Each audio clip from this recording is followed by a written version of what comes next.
Hoje a TV CPU visita uma forte mulher empoderada, aguerrida e que tem superado os desafios. Estamos com ela, a professora Rosinha. Professora Rosinha, muito obrigada por nos receber, nossa equipe, neste momento em que passamos a falar sobre a mulher, um ser especial. É uma honra muito grande recebê-los aqui em minha casa. Sintam-se à vontade e saibam que vocês são sempre bem-vindos. É o primeiro encontro deste ano, de 2024, e eu gosto muito de conversar com Cláudio, com Fernanda, e a gente sempre está disposto e à vontade. Sintam-se bem à vontade. Rosinha, como a senhora consegue ver as mulheres em meio ao protagonismo e o famoso empoderamento das mulheres? Fernanda, a história nos mostra que muita coisa já mudou, né? A gente tem, de fato, ocupado esse lugar de protagonista de nossa própria história. E a gente sabe que desde tempos remotos, a mulher vem sofrendo sempre num posicionamento de inferioridade em relação ao homem. Isto porque a própria sociedade em si contribui para isso. E esses avanços chegaram para nós, sobretudo a partir da Constituição de 88. Houve uma mobilização muito grande por parte do Conselho Nacional dos Direitos da Mulher, visitaram o Brasil todo e conseguiram ouvir as mulheres, aquilo que elas queriam, aquilo que elas desejavam, que fosse colocado em lei, tanto no campo político como social, na parte do trabalho, na parte das conquistas que elas poderiam ter. O direito à educação veio com muita luta depois, muito tempo depois. E para estudar, já no final do século XIX, então, para as mulheres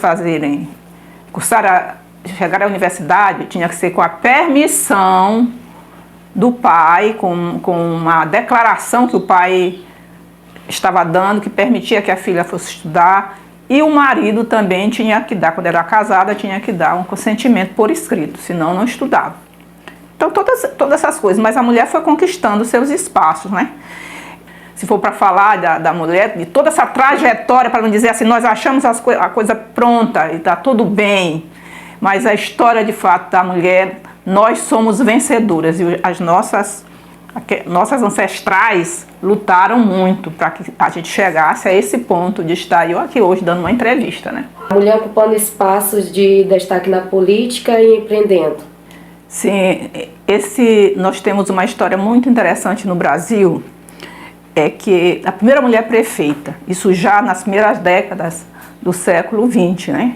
A Alzira Soriano foi a primeira mulher eleita prefeita na América Latina. Uma brasileira do Rio Grande do Norte, foi eleita em 1928, enquanto o sufrágio eleitoral só foi assinado pelo presidente Getúlio Vargas só em 1932. Mas como foi que ela conseguiu? Com uma lei lá do Rio Grande do Norte, assinada pelo governador da época, né? E ela então se candidatou, ganhou, tá?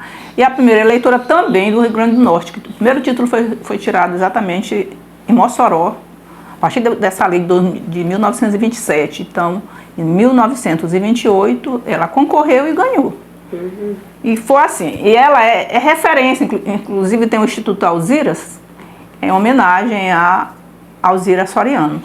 E assim, então, mostra aí o empoderamento, começa o empoderamento da mulher na América Latina, começa no Brasil. É uma história que chegou a Cururupu, que mostra esse grande destaque, uma proeza realmente do que aconteceu em toda a América Latina, a primeira mulher prefeita do Brasil, brasileira, uma brasileira do Rio Grande do Norte. E a história para chegar a Cururupu foi só em 2016, que eu fui eleita a primeira mulher prefeita de Cururupu, né? que chega de fato com todos os entraves, mas graças a Deus eu fiquei aí para dar nome aí, para dar força para outras que queiram e tenham a coragem. É uma questão de coragem e determinação. Essa questão da política não é de interesse ainda dos homens, continua não sendo interesse. Por quê?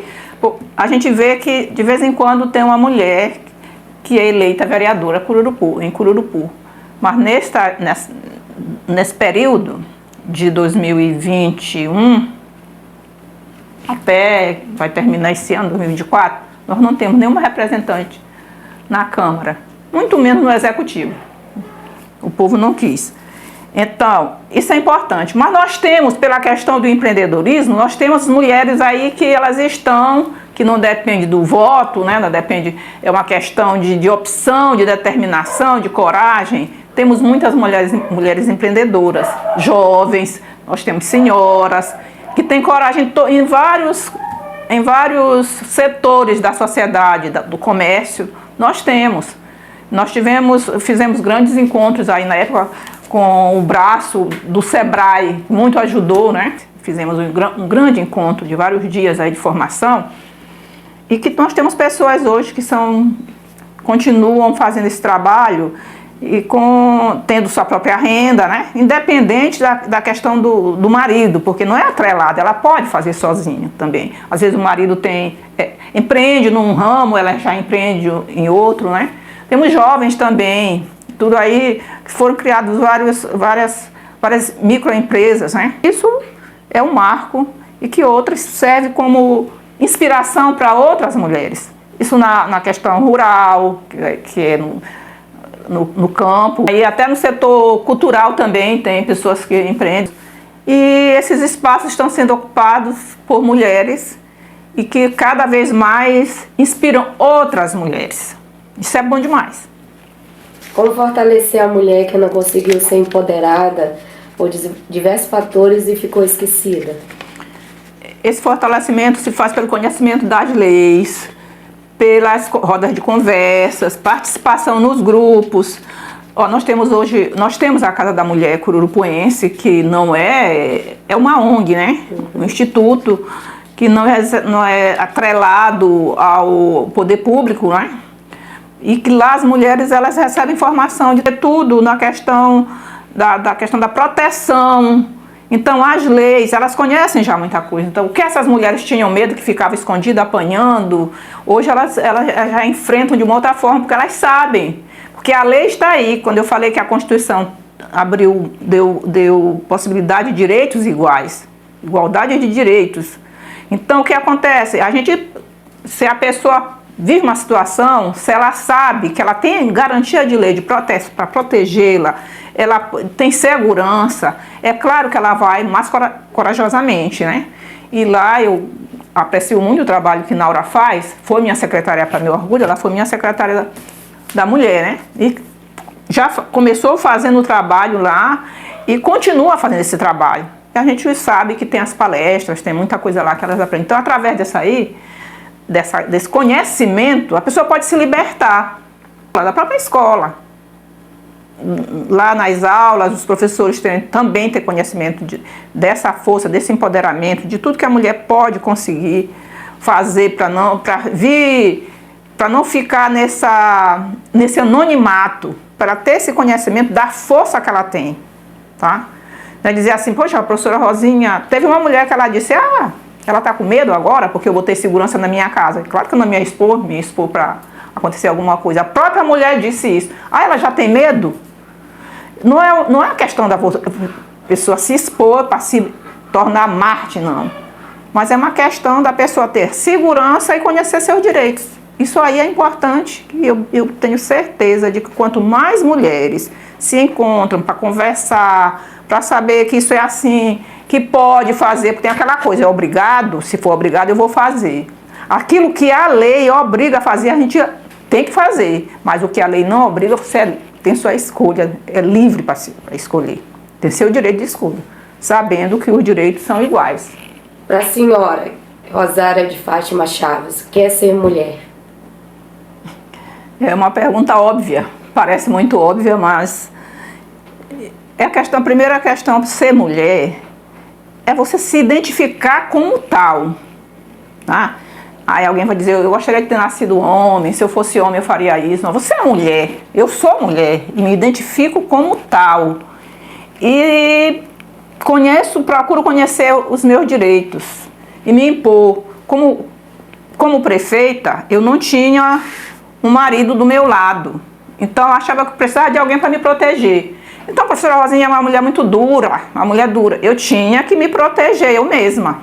Claro que era cercado por outras pessoas, mas não tem aquela coisa, tem que pedir permissão ao marido, quando a lei te dá garantia, te garante que tu tem os mesmos direitos que o teu marido, tá? Então, ser mulher para mim é se assumir como tal, se identificar como mulher, que é, não como uma pessoa fragilizada ou frágil. Pessoa capaz de fazer suas escolhas, de administrar seus bens, de viajar só como eu já tenho uma idade bem, que eu não vou dizer aqui, mas eu viajo sozinha, fui para o Canadá só, não precisei de ninguém do meu lado, entendeu? Então, assim, vai para São Luís, vou de ônibus sozinha. Então, me identifico como mulher que sou, na minha faixa etária, vivendo uma fase muito boa da minha vida. Para mim, isso aí é ser mulher. Capaz de recebê-los aqui em casa, de responder aquilo que vocês estão me perguntando. E se eu quiser fazer tal coisa, eu não vou pedir permissão para A, B ou C. Eu sei o que eu posso e quero fazer. Então, sou feliz de ser mulher. A senhora não tem filhos biológicos e muitas vezes se define a mulher por ser mãe e não por fato de ser mulher. Como a senhora vê tais realidades? Retrógrada. Isso aí são pensamentos que lá do início aí da Idade Média, que ainda, infelizmente, ainda persiste. A mulher não é uma máquina reprodutora. Não é máquina reprodutora. Então, alguém vai dizer assim, para alguém se realizar precisa ser mãe. Eu fiz a minha escolha, porque não adianta gerar filhos e não ter condição de criá-los. Então, tudo que eu vi em relação à família da minha mãe, como era, minha mãe nunca teve um marido para poder cuidar dos filhos, ajudar a criar. Era uma mulher que trabalhou, ela está com 93 anos, uma mulher muito forte. Trabalhou muito duro na lavoura, quebrava coco, fazia tudo para poder sustentar sozinha os filhos. Eu fui criada pela família, pelo meu pai. Então eu via tudo aquilo. Então ela tinha filhos, teve vários filhos, mas sozinha. Então, o que acontece? Eu queria isso para mim? Não, não quero para mim. Tive a possibilidade, tive coisa para casar, mas o marido, o noivo lá, o namorado, não chegou a ser noivo porque eu não aceitei.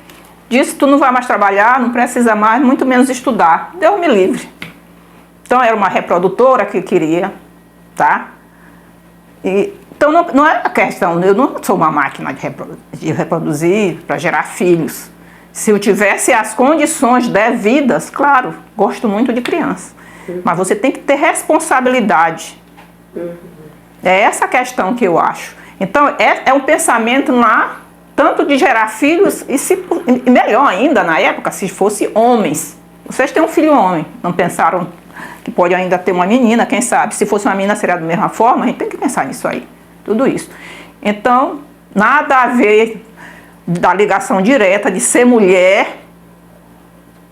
Para ser mulher, precisa ser mãe. Eu já criei aqui muitas... chegaram aqui meninas, cresceram, já formaram famílias, que os meninos me chamam de avó. Eu gosto disso, viu? Então, para a senhora, para ser mulher, não é necessário ser mãe, de fato, parir, né? Gerar um filho. Ser mulher é ter a escolha de ser ou não ser mãe, né? De ter filhos ou não. É uma escolha. Tanto que tem casais que fazem a escolha de não ter filhos. Então, não tem nada a ver. Entendeu? Então, não casei e não gerei filhos. E sou uma mulher feliz. Quando eu terminar, faço como Machado de Assis, que também não teve filhos. Ele não deixou para ninguém a herança, se essas coisas lá genéticas não passou para ninguém, porque ele não gerou filho. Finalizando a nossa conversa, professora Rosinha, qual a sua mensagem para as mulheres de Cururupu, especialmente? De forma especial, que amanhã é um dia de reflexão, dizer amanhã é um dia de reflexão, dia 8 de março, Dia da Mulher, não é um dia para homenagear as mulheres, mas também é um dia de reflexão. Então a gente procura analisar como essa mulher está sendo tratada na sociedade, de forma como ela é tratada em casa, como ela é tratada no mercado de trabalho, que às vezes tem assédio, às vezes tem humilhações, ainda continua, mesmo a lei garantindo. Isso porque nós mulheres ainda não conhecemos as leis. Nós temos várias leis. Nós temos a Lei Maria da Penha, nós temos a lei do feminicídio, nós temos a Lei Carolina Dickmann, que é em relação à questão dos crimes cibernéticos, que pegam as coisas, publicam. Então, tem tanta coisa de proteção que a gente precisa conhecer. Os nossos direitos trabalhistas, a gente precisa também conhecer. Então, amanhã é um dia de reflexão.